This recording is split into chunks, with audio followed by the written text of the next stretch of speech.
சில பேர் பேசுறத மட்டும்தான் பேச விட்டு இன்னும் கொஞ்ச நேரம் பேசுங்களே அப்படின்னு சொல்லிட்டு நம்மளால ரசிக்க முடியும். ஸோ அந்த அளவுக்கு ரசனை உள்ள அக்கா தீபா அக்கா வாங்க. அமர்ந்திருக்கும் அத்தனை பெரியவர்களையும் வணங்கி, முன்னாடி இருக்கிற அண்ணன்மார்கள் தம்பிமார்கள் எல்லாத்துக்கும் வணங்கி. ஏன்னா அதில் பார்த்துட்டு இருக்கிறது ஒரு கேமராவில் 1 கோடி பேர் பார்ப்பாங்க. அதில் தைரியமாக பேசிட்டு ஒரு பிள்ளை உட்காந்துருக்காளா, எனக்கு ரொம்ப சந்தோஷமாக இருக்குது. அதே மாதிரி ஆனந்தராஜ் சார் வந்து நான் சின்ன பிள்ளையில இருந்து பார்க்குறேன். நானும்ப்பா சின்ன பிள்ளையில இருந்து பார்த்தேன்ப்பா. அவருக்கு வளைவியா இப்போ நான் நடிச்சிருக்கிறது.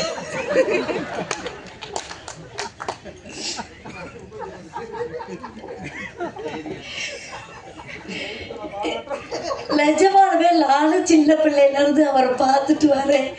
அவரை பார்த்து பயந்த ஒரு சில ஆட்கள்ல நானும் வருத்தேன். நம்ம படத்துல தான் வில்லன், நிஜத்துல அவர் வந்து ஒரு குழந்தைம்மா. இந்த மாதிரி ஒரு குழந்தைய, அதாவது வளர்ந்த குழந்தைய நம்ம பார்க்கறது ரொம்ப சந்தோஷமா இருக்கு. அப்படி ஒரு குழந்தை உள்ளம் கொண்ட அண்ணன் அவர்களுக்கு நன்றி. அப்புறம் வந்து இப்போ நம்ம ஆர்கே செல்வமணி அண்ணா இருக்காங்க. வந்தோடனே வந்து தீபாமான்னு அவங்க பேச வேண்டிய அவசியம் இல்லை, நம்மளை பற்றி சொல்ல வேண்டிய அவசியம் இல்லை.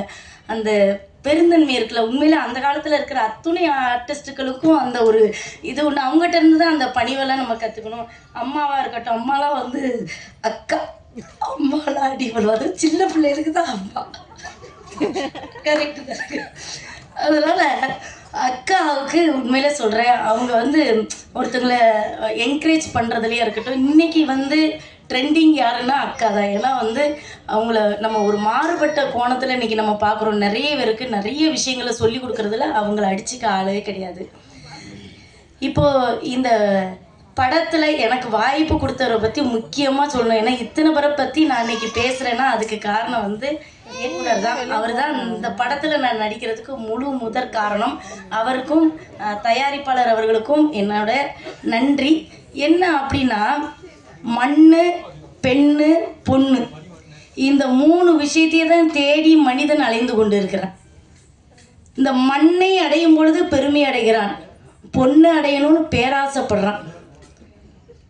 இப்படி மனிதன் வந்து ஒரு விஷயத்துக்காக தேடி தேடி அலைந்து அலைந்து தன்னை தொலைக்கிறான். இதை தான் இந்த படத்தில் சொல்லியிருக்கிறாங்க, வேற ஒன்றும் சொல்லலை. ஆமாம், இந்த 3 விஷயத்தை தான் இதில் வந்து, அதாவது ஒரே கத்தியில் வந்து ஒரே உரையில் 2 கத்தி எப்படி இருக்கும் அப்படின்னு கேட்டால் இதில் இருந்தே உங்களுக்கு தெரிஞ்சிருக்கும். நானும் வந்து ஆனந்தராஜ் சாருக்கு ஒரு பொண்டாட்டி, ஒரு உரையில் இருக்கிற கத்தி, இன்னொரு கத்தியை கொண்டு வந்து அதில் எல்லாம் சொருவலாம், எல்லாம் நடக்குன்றது தான் இந்த படத்தில் இன்னும் காமெடியாக சொல்லியிருக்கிறாங்க. நான் நடித்ததை பற்றி சொல்லும்போது, ஊரில் விளையாட்டாக கிராமத்தில் சொல்லுவாங்க, அதாவது ஒருத்தனுக்கு 2 பொண்டாட்டி. ஒருத்தி நேராக ஓடி வந்து எலியை போட்டான், இன்னொருத்தி சோத்தை போட்டான், இன்னொருத்துக்கு திருப்பி வந்து ஒருத்தி குழம்பு ஊற்றுனா, இன்னொருத்தி சாப்பிடணுமாமான்னு கூட்ட வச்சேன். இப்போ மனுஷன் சாப்பாட்டை பிசையணும்ல, பிசையும் போது ஒருத்தி கையை பிடிச்சிட்டான். நான் வந்து முதல் பொண்டாட்டி, உனக்கு நான் குழம்பு ஊற்றினேன், இக்குழம்பு மட்டும்தான் திங்கணுங்கிறான். இன்னொருத்தி நான் முதல் பொண்டாட்டி, உனக்கு சோறு போட்டேன், நீ சோறு மட்டும்தான் திங்கணுங்கிறா. இப்போ 2ஐயும் போட்டு எப்படி பிசைய முடியும்? ஒன்றும் பண்ண முடியாது. கடைசியில் 2 பேரும் கோவப்பட்டு நாய்க்கு கொண்டு போய் போட்டாங்க. அதனால் 2 வச்சுக்கும் போது ஜாக்கிரதையாக இருக்கணும். முதல்ல நல்லா தான் இருக்கும், போக போக தான் அது கத்தி கழுத்தை இருக்குதா எல்லாம் ஏதுங்கிறது தெரியும்.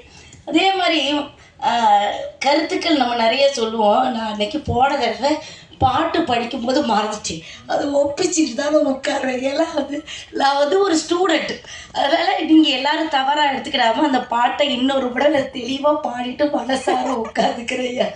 அதாவது, கருங்காலி கட்டைக்கு நானா கோடாலி, இருங்கதலி தண்டுக்கு நானும் பெருங்காணி, காரருமை மேய்க்கின்ற காளைக்கு நான் தோற்றேன், இரவும் துஞ்சாது என் கண். இதான் அவ்வை பிராட்டியோருடைய பாடல். அந்த பாடலை வந்து போன தடவை மறந்துச்சு. இங்கே ராத்திரி எல்லாம் தூக்கம் வரல, ஒரு 1000 வாட்டி இதை படிச்சிருப்பேன். இப்போ கரெக்டாக ஒப்பிச்சிட்டெல்லாம் இதுக்கு நீங்கள் கை தட்டிருக்கணும்.